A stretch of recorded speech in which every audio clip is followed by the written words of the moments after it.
believe her. She said she wasn't crazy, that it was all a mistake, but the neighbors watched through their windows with pity and morbid curiosity, convinced that the desperate-looking woman needed help. Her mother, Donna Ruth, followed close behind, inside the family's black car. Her face was cold, determined, as if this were a necessary evil. Denise was 32 years old, a teacher, lucid, but emotionally shattered after her father's death. Since inheriting part of the family estate, her relationship with her mother and older brother, Claudio, had become a minefield.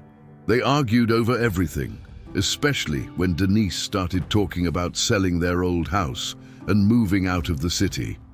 "You're not right in the head," Claudio would say, each time she insisted on leaving.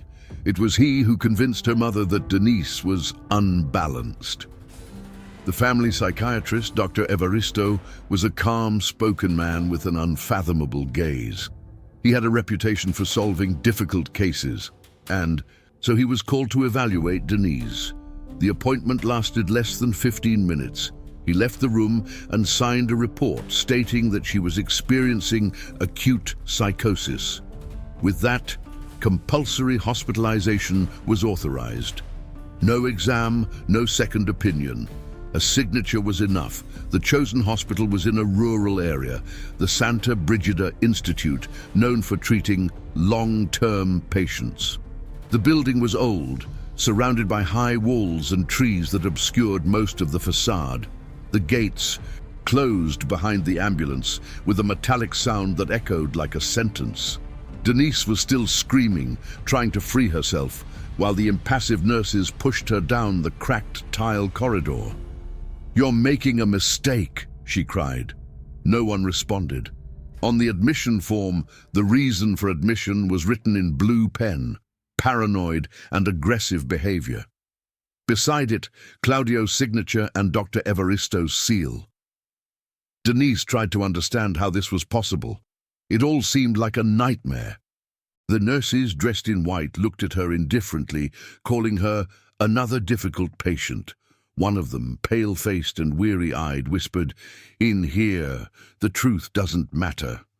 That night, Denise heard keys turning, doors slamming, and footsteps echoing down the hallway. A strong smell of disinfectant mingled with the distant sound of someone crying. As she tried to sleep, she noticed a small camera in the corner of the room. The red light blinked slowly, as if someone, somewhere, was watching. The next day, the first medication was administered without explanation. Denise asked what it was. The nurse simply replied, "It's for your own good, dear." Her vision darkened, her body felt heavy. Before passing out, she saw her reflection in the window and swore, her voice trembling, "I'm not crazy, and I'm going to prove it." The days at Santa Brigida had no beginning or end. The lamps never dimmed, a constant brightness that made time dissolve. Denise would wake up dizzy, with a metallic taste in her mouth, unable to remember how many injections she'd received. In the next room, a woman sang softly, repeating the same phrase as if it were a prayer. Somewhere far down the hallway, a man shouted for water, but no one answered. The hospital smelled of mildew, disinfectant, and neglect. The windows were barred, and the wind carried a muffled sound of bells, perhaps from the old chapel, perhaps from what remained of the listening sanity. Denise began to notice patterns. Nurses who whispered before administering medication, patients who disappeared after certain nighttime visits, and doctors who never introduced themselves, merely observing from behind glass doors. One afternoon, she found a small crack in the wall behind her bed. Through it, she could see part of the inner hallway where the records room was located. One rainy morning, she awoke to the sound of a cart being pushed hastily. She peeked through the crack. 2 nurses were carrying a body covered in a sheet. The pale nurse, the same one who had alerted her on the first day, was right behind, holding a clipboard. When she noticed Denise watching, she stopped and looked straight into the crack. She smiled in an inhuman way. For the next few days, Denise was forbidden to leave her room. "Doctor's orders," they said. But at night, she heard whispers through the ventilation duct, voices that seemed to be calling her name. "Denise, it's not you. It's them." A patient in Ward 3, known as Donna Sida, whispered to her during the communal bath, "Don't trust the medication. They want you to forget." One night, as the generator failed and the lights flickered, Denise managed to leave her room.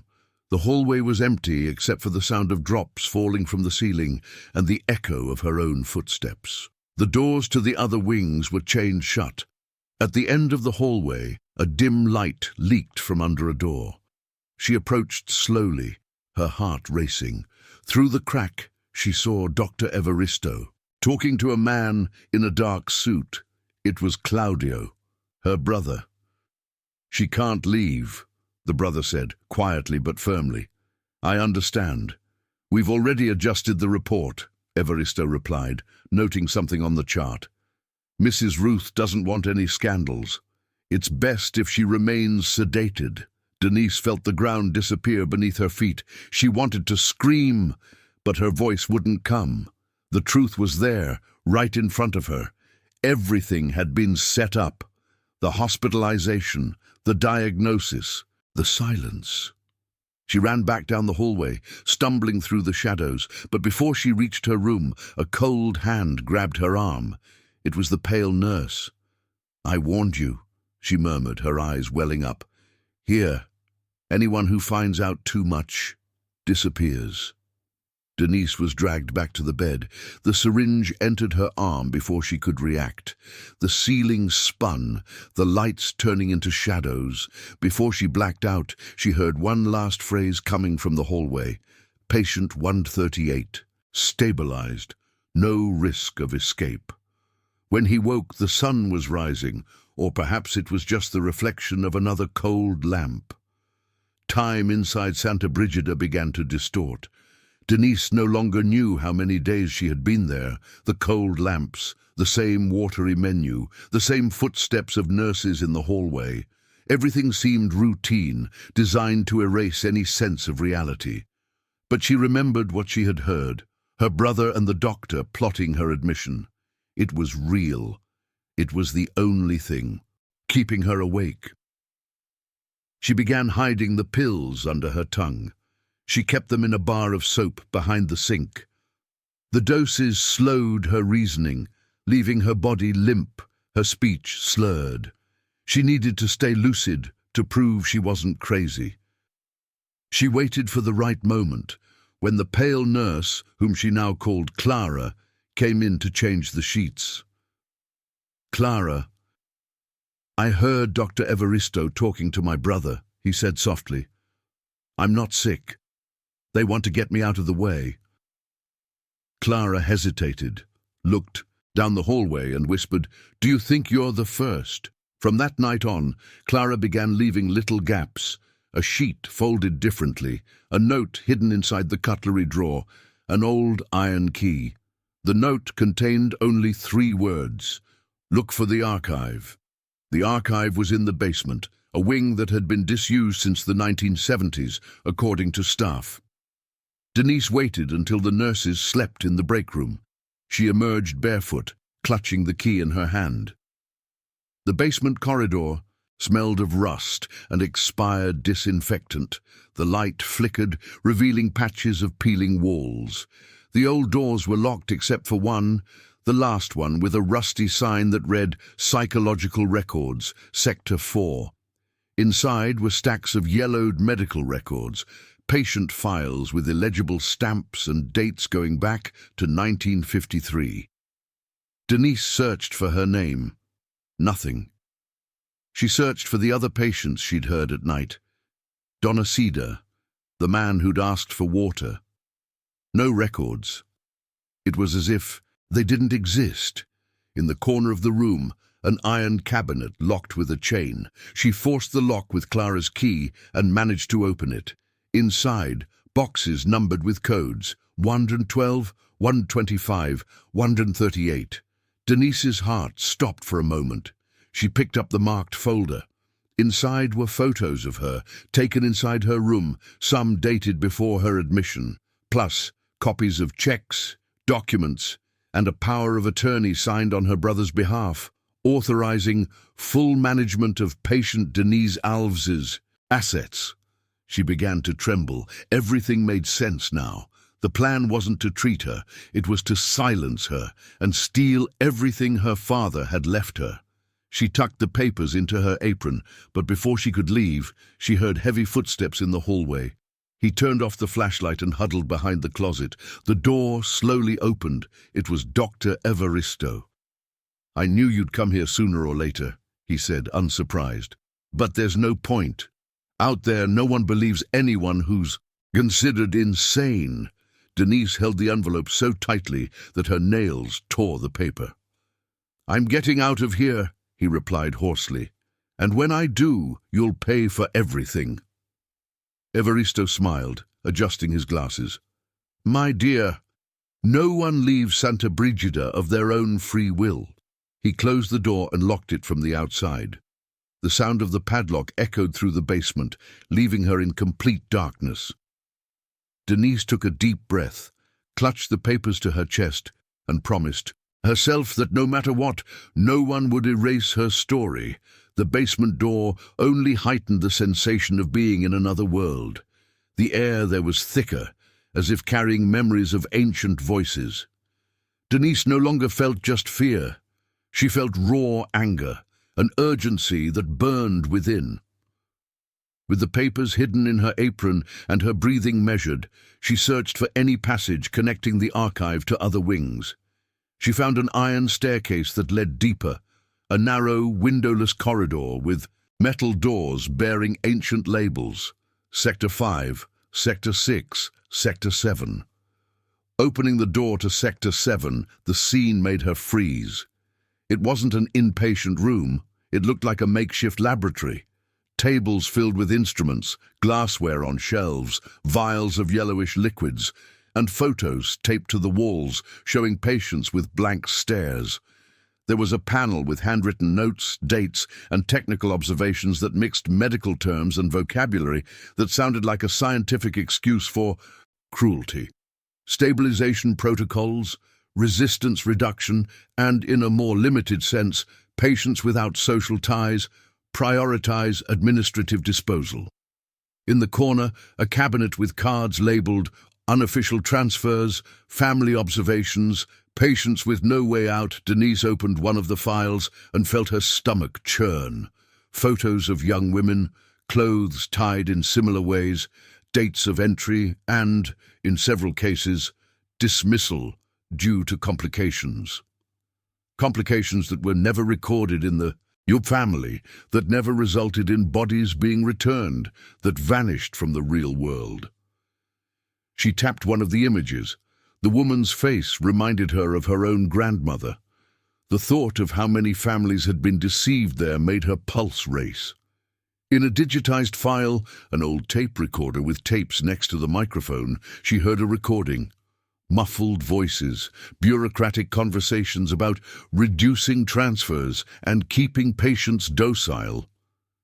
In one passage, Dr. Evaristo's voice appeared, calm and assured, describing tests of prolonged sedation for patients with high social costs. The term was cold, impersonal, as if they were dealing with objects, not lives. As she reviewed the files, she heard footsteps coming up the stairs. Someone was coming. She hid behind a metal table. The hallway doors opened, and two figures passed by. Clara, the pale nurse with red eyes, and a young man in a white coat, whom Denise hadn't yet met. Someone who seemed less experienced and more nervous. They were talking quietly. "We'll need 2 units for control today," the man said. "The family wants this resolved quickly." "I've already prepared everything," Clara replied. "Wing 7 is clean. They won't notice when they come in." Denise understood. Their control meant more than sedation. It meant removing, erasing, making disappear. Ward 7 wasn't just a label, it was a euphemism for a space where lives were reduced until no one remembered them. And most cruelly, the entire community, neighbors, registry offices, church members could be manipulated by the hospital's official version. As the footsteps faded, Denise emerged from her hiding place and luckily found a small envelope with keys labeled Observation Room B. There was also a note on a torn piece of paper: look for witnesses, elderly household implements, do not use the net. The shaky handwriting betrayed haste. With the key, he entered room B. There were beds lined up, sheets tied together, and in a corner, an old notebook with visitor records, scribbles, dates, a few forged signatures. Beneath the notebook was a list of people who should be readmitted by October 31st, a month to be exact. At the top of the list, Denise's name appeared with the note, high resistance, continuous sedation. Further down, other names: women from the city, a retired teacher, a young woman without resources. People who, like her, could have been targets of outside interests. The realization left her stunned, and, even more dangerous, if she could prove it, she would dismantle not only the farce of her own hospitalization, but a scheme that turned family disputes and financial interests into permanent hospitalizations. But proving it required courage, witnesses, documents, someone out there who would believe her. And the clock was ticking. The hospital already had deadlines. And if that list were real, there was a date set for these people to lose their chance to return. As she returned to the stairs, Denise heard voices in the wing above, a mix of chants and prayers, perhaps for the community, perhaps to wash away the guilt. She felt the pulsations of the walls connecting with her own heart. She took the notebook and the recording tape with her, knowing she had the fuel to ignite the truth, but she also knew that from that moment on, there was no turning back. Wing 7 had transformed her, from victim to threat. And throughout Santa Brigida, anyone who became a threat needed to be silenced. Not by doctors, but by a system that preferred to turn a blind eye. The following days were a blur. Denise could barely distinguish between dream and wakefulness. The nurses spoke to each other with pitying looks, but avoided direct contact. Only Clara still approached, sneaking around, bringing stale bread and small news. It was she who warned. Denise's mother would come to visit. Denise's first reaction was hope. Maybe finally her mother had realized her mistake. Maybe she could help her get out of there. On Sunday, at 9 in the morning, the gate of Santa Brigida opened. The echo of Donna Ruth's heels echoed through the hallways, each step betraying coldness. Denise was led to the living room, a wooden table, 2 chairs, and a security camera in the corner. Her heart was pounding. When her mother entered, she nearly cried. "Mom, what are they doing to me? I'm not sick," he said, holding her hands. Donna Ruth didn't answer right away. She took off her glasses, sighed, and adjusted the eye scarf around her neck. "You left me no choice, Denise. You were unstable, yelling at your brother, saying he wanted to kill you. What did you expect me to do?" "I was telling the truth. He and that doctor are lying. They want to rob me." The mother stepped back, her gaze filled with something between pity and contempt. "You've always been dramatic, ever since you were a little girl. Your father's money needed someone level-headed to manage it. Claudio understands business. She hesitated. "You're too sensitive." The phrase fell like a sentence. Denise realized there had been no misunderstanding. Her mother knew, she always knew, and she accepted it. "You committed me to get the inheritance. Don't talk like that. It's for your own good. The hospital will help you." Denise stood up, but the 2 guards at the door were already approaching. "You don't understand, Mom," she screamed before they could grab her. "They kill people here. I saw it." Donna Ruth looked away, murmuring, "Only, it's better not to resist, daughter. This will pass." When she left, she didn't look back. The sound of her heels mingled with the heavy closing of the door. Denise was restrained, sedated, and taken back to her room. There she cried like never before, not out of fear, but because she understood that the bond that bound her to that place was blood, and that her mother was part of the machine. In the following days, the medications increased. Clara tried to intervene, but was removed from the night shift. Before leaving, she left an envelope under her pillow. Inside, an old hospital photo dated 1964, showing Donna Ruth as a young woman next to Dr. Evaristo at a nursing graduation ceremony. Behind the photo, a note. She was always attached to him. The revelation spread through Denise's mind like poison.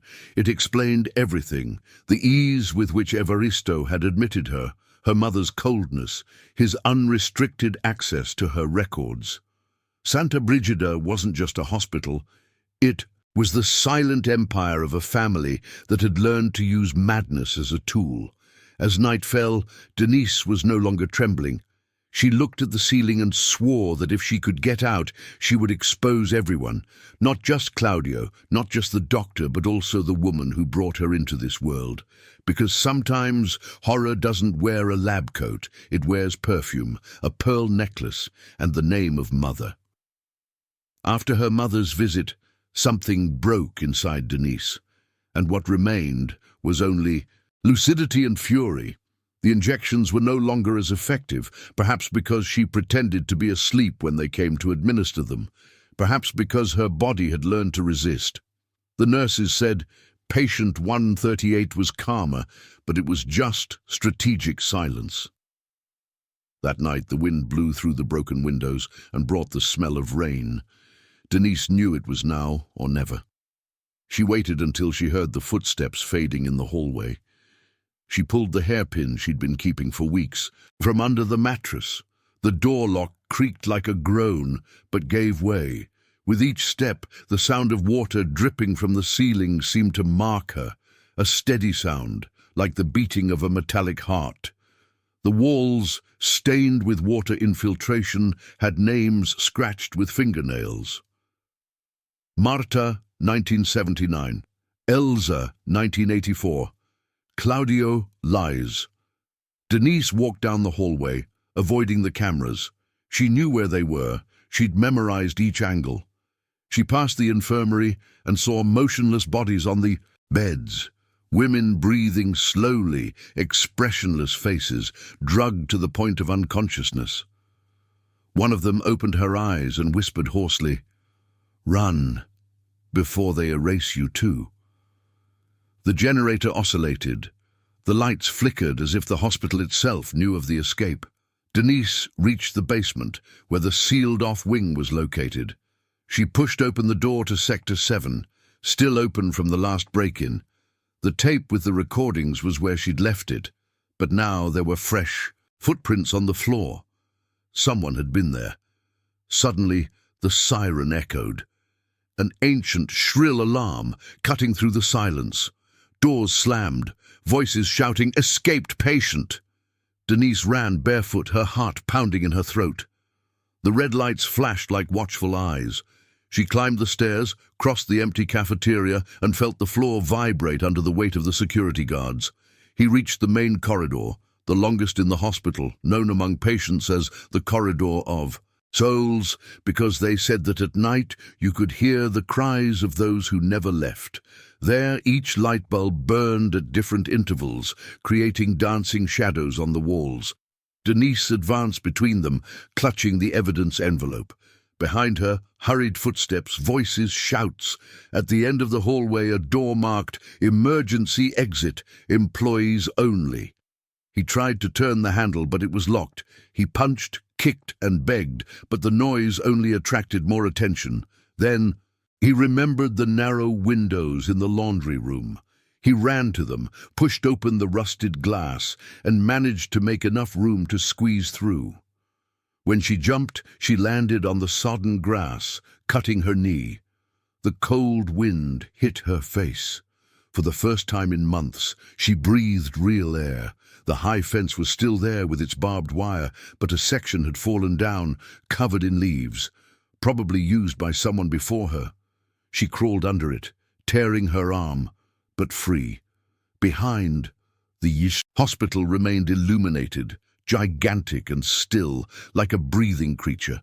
Sirens echoed in the night, mixed with the distant sound of thunder.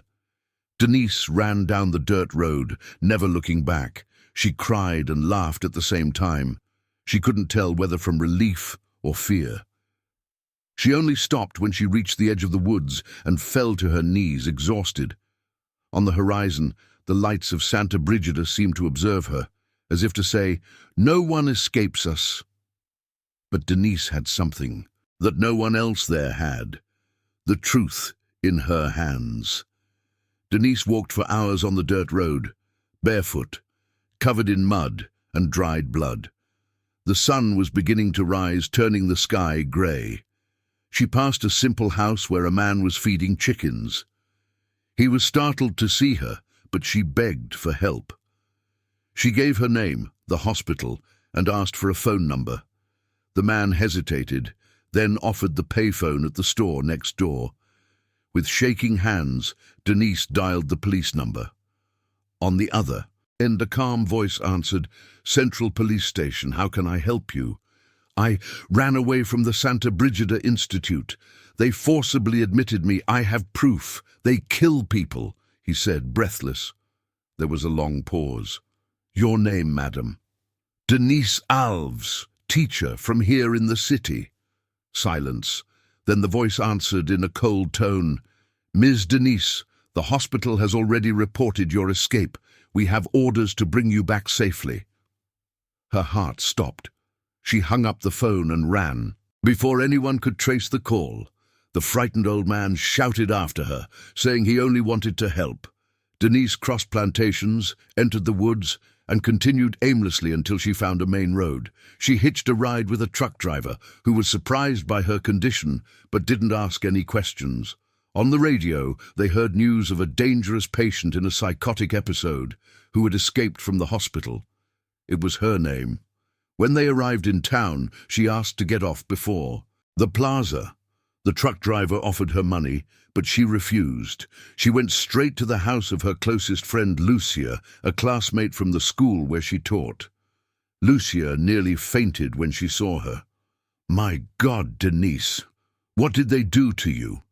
"Listen to me, Lucia. They lied to everyone. My mother, Evaristo, Claudio. Everyone knew." For hours, Denise told everything. She showed the envelope with the photos, the files, the tape with the recording. Lucia cried, promising to help. That same day, she took the documents to the city lawyer, a respected man and a family friend. When he saw the name Evaristo in the report, he paled. "You better rest, Denise. I'll take care of this personally." But when she returned to Lucia's house that night, her friend was pale, holding the newspaper. The headline read, "Professor Denise Alves is found after an outbreak and taken back to treatment." Denise ran to the window. 2 police cars were parked on the corner. Lucia cried, saying she had no choice, that her mother had ordered her to. Denise understood she had nowhere to turn. The hospital controlled everything: the press, the police, the authorities. Santa Brigida wasn't just an institution, it was an invisible power that shaped the truth to its advantage. He tried to escape through the back, but the police were already knocking on the door. One of them, with a look of pity, said, "Mrs. Denise, it will be better this way." She replied firmly, "Better for whom?" She was taken back without resistance. As the patrol car climbed the hill, Denise looked out the window and saw the small, silent town, an accomplice. On the horizon, the hospital building reappeared, shrouded in mist, as if it had never stopped watching her. When the gates of Santa Brigida closed behind her, the metallic sound echoed like a muffled laugh. The nurses were waiting for her, as was Dr. Evaristo. "I told you no one leaves here willingly," he murmured as he signed a new chart. The date of the escape was recorded on the card, and below, in blue letters, "Recaptured, maintains persecutory delusions. Prolonged restraint recommended." Time lost its meaning inside Santa Brigida. Denise no longer knew if the days were passing, or if it was just the same day over and over again. The windows were always closed, the wall clock ticked past hours that never existed. Her body was weak, her mind, sometimes clear, sometimes plunged into a chemical haze. No one called her by name anymore. Now she was just patient 138. The nurses treated her with practiced care, as if dealing with something broken that couldn't be fixed. Dr. Evaristo came once a week and asked if she still heard voices. She said no, even though she knew that at night she could still hear murmurs through the ventilation ducts, whispers from other patients, muffled screams, and sometimes her own voice saying things she swore she'd never said. One night, Clara returned. She was pale, haggard, her eyes sunken. She said she was being fired for inappropriate conduct. She had hidden an envelope. Inside was a copy of the tape recordings and a short handwritten letter. "Don't let them erase you. If I disappear, it's because I also tried to speak." After that, Clara was never seen again. Her name didn't even appear in the hospital records. Denise tried to keep the envelope, but during the next inspection, it was found and taken. The internal report simply stated, "Pat, 138, exhibits paranoid behavior and makes up stories about non-existent employees."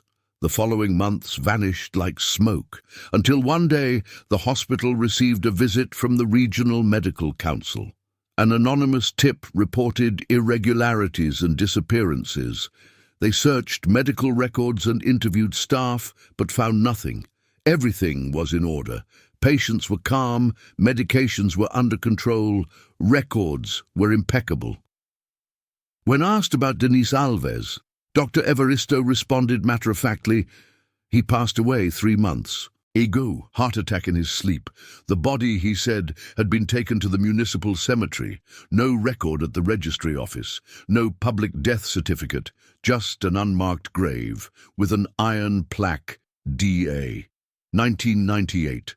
Years later, an investigative reporter who grew up in the same town stumbled upon an old cassette tape at a flea market. On the recording, a weary female voice whispered, "My name is Denise Alves. If anyone hears this, know this. I wasn't crazy. They made me out to be."